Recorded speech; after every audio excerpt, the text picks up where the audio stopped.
Hello, I'm James, and today I'm going to be going over the charge tape lab. Now, this lab had the purpose of identifying the charge of two pieces of tape that repelled each other. This lab relies on the principles of electrostatic attraction and repulsion. Two like charges will always repel each other, while two opposite charges will attract each other. The force of this electrostatic repulsion is determined by Coulomb's law. This law states that the force of the attraction or repulsion is equal to the Coulomb's constant times the magnitude of each charge in coulombs divided by the distance between them squared. If the charges are opposite, then they will attract each other, while if they are the same, then the force will be in the direction repelling each other. Through the use of Coulomb's equation, it was able to be determined that the charge of each piece of tape was roughly 1.09 times 10 to the negative 17th coulombs. Now, back to the setup of the experiment. The experiment was set up where there were two pieces of charged tape created from ripping off one tape from another piece of tape that was stuck flat on a table.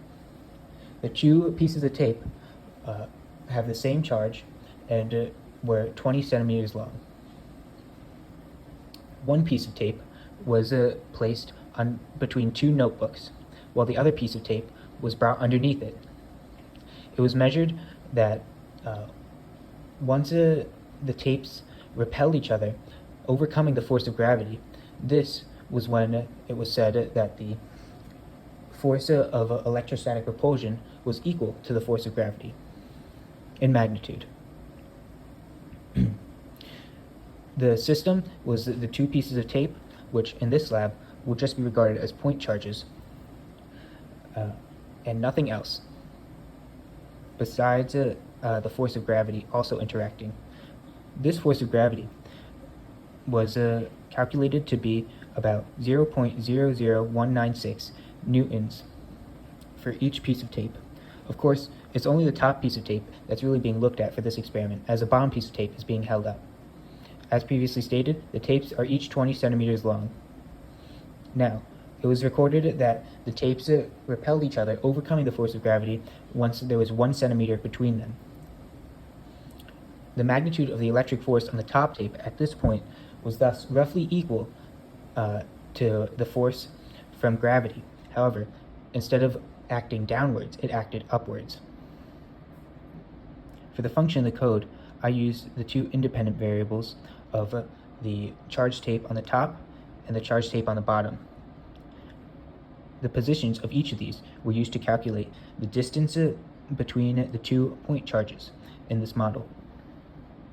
This was then used in a manipulation of the Coulomb's equation to find the charge of each. As we know, the magnitude had to equal the force of gravity.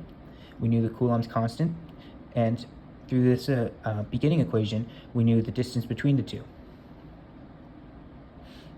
This allowed the charge of one piece of tape to be returned. There are a couple assumptions in this model that don't necessarily line up with reality. One being that the tapes were thought of as point charges, where all the charge is centered at a single point.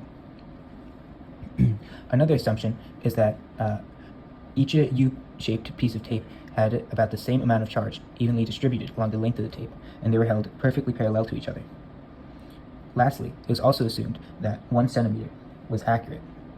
This is hard to tell just based off the measurement, as it was based off of eyesight. During this process, it was very important to handle the charged tapes as little as possible. This is because touching the charged tapes will cause the charge to disperse, and they'd no longer have equal charges between them. Now, what if the electrons had positive charge and the protons had negative charge?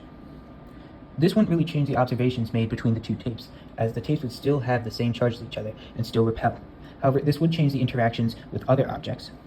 So instead of the tapes being positively charged, they were negatively charged, and then they'd be attracted to positively charged objects and repelled by negatively charged objects. So this wouldn't really affect the interactions between the two tapes, as they're thought to be identical, but it would affect the interactions with other surroundings.